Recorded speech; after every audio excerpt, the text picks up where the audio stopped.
There is a peace at sunrise that surpasses all understanding. It's a renewal. A feeling that anything is possible. I'd like to say I drag myself from the comfort of my bed every day to enjoy sunrise's splendor, but you wouldn't believe me, and I would be lying. What is true is I was there that day, and so was she. There is a connection between sunrisers just because they are sunrisers. It's a shared, yet unspoken, appreciation for things quiet and beautiful. That might explain why I was immediately drawn to her, but I know it wasn't just because of the earliness of the morning. Delilah, you see, would have attracted me no matter the time of day. The first time I saw her I was sitting there, at my favorite secret spot, overlooking Lake Quinault. It's a hidden gem in Washington state owned by the Quinault Indian Nation and, before that day, if I had my way, no one would ever sit and admire its beauty other than me. The lake, a destination point for fishermen, swimmers, and sightseers, is nature at its most spectacular. It is located deep in the Olympic National Forest. It isn't easy to find, even if you're looking for it. Once discovered, even the most magnanimous outdoorsmen will keep the secret to themselves. In an era where, too often, free time is wasted in front of a flat-screen TV, Lake Quinault is a reminder of the reasons for taking vacations, and the sunrise over the lake is God's definition of must-see. That particular trip occurred in early summer. I remember it vividly because I had to be in place just after 5 a.m. to catch the sun as it appeared over the mountain. Summer is the best time to watch the sunrise because no one in their right mind would be up early enough, nor would be hardy enough to make the journey to my secret spot. No one except me, and Delilah. Is this seat taken? Not many people can remember the first words spoken by or to the love of their life, but I absolutely can. That morning, as I turned to see from where the unexpected voice was coming, the first light of dawn revealed the most beautiful girl I had ever seen. Not all men might have thought so. Delilah wore no makeup, a pair of ripped jeans, and a faded brown hoodie.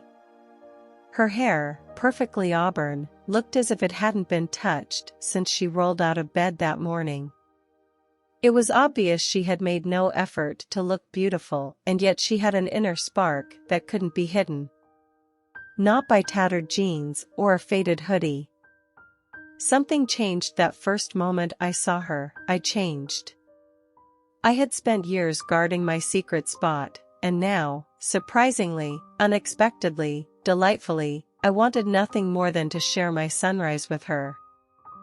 I, unfortunately, was not born a poet, and as such the most romantic thing I could think of in response to her inquiry was, "It's a free country." With that, she invaded my secret spot, both next to the lake and in my heart. The silence that followed was both loud and revealing. Delilah wasn't there for small talk, she was there to admire the beauty of sunrise. We sat in silence and watched as the sun peeked over the horizon, covering the two of us in its warming light. She and I carried on a conversation without words. She told me, silently, that she understood the importance of the moment, and I responded in kind that this moment was made all the more special because she was there to share it. Perfection is a goal impossible to realize in this mortal realm, but that morning came as close as is humanly possible. So many thoughts ran through my mind as the sun revealed itself completely. Then just as quickly and quietly as she had come, Delilah rose to her feet, wiped some residual dirt from the seat of her ripped jeans, and headed down the trail and out of my sight. 8 words verbalized an infinite number of potential events contemplated. 30 minutes had passed, and a lifetime had been imagined. I was sure I would never see her again, and the thought made me overwhelmingly sad. The next 5 years came and went, 5 long years since that day at the lake.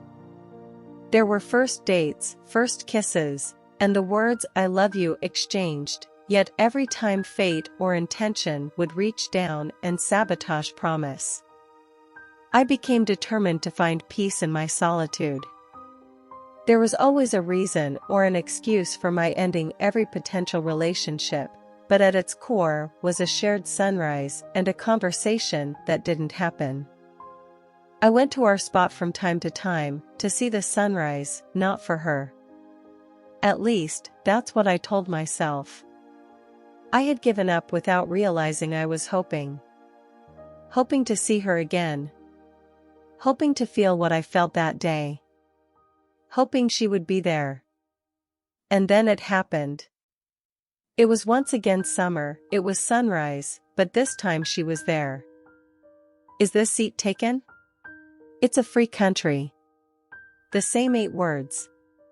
At the time, I didn't know that she, too, had often made the trip back to our secret spot. Seeing her again, I knew I wouldn't let the opportunity slip from my grasp, not a second time. When the sun had completed its part in our play, Delilah rose to her feet and wiped the dirt from her jeans exactly as she had done 5 years earlier. This time, however, I stood up as well. "My name is Peter. I don't like coffee, but I'd really like to have a cup with you." "My name is Delilah," she responded, matter-of-factly, "and I would be glad to share a cup of Joe."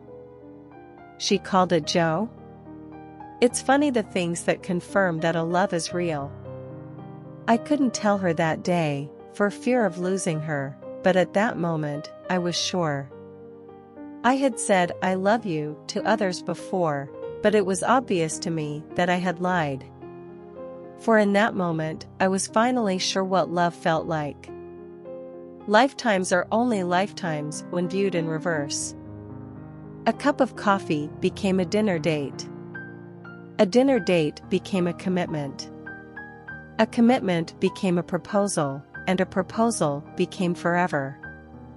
There were kids and dogs and vacations, but more than anything, there were trips to Lake Quinault. Always at sunrise. Always just the two of us.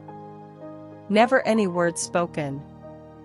You never know the last time is the last time until it's too late. The final trip we took to Lake Quinault was like all the rest. It took a little longer for tired, old bones to make the trek, but we found our spot, sat together, and conversed in silence. The sun, unaffected by time, rose as perfectly as always, but Delilah rose only with my help. "Would you like to share a cup of Joe?"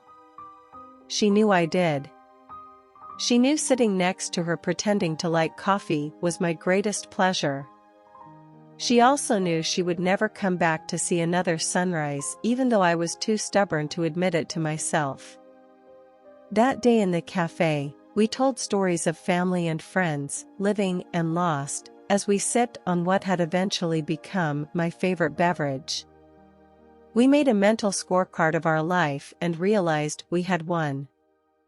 2 days later, I lost her.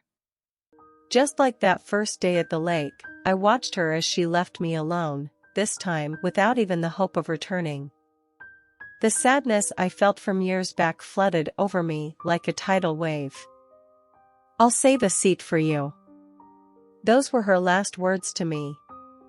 True to myself, I replied, "It's a free country." Then, she was gone.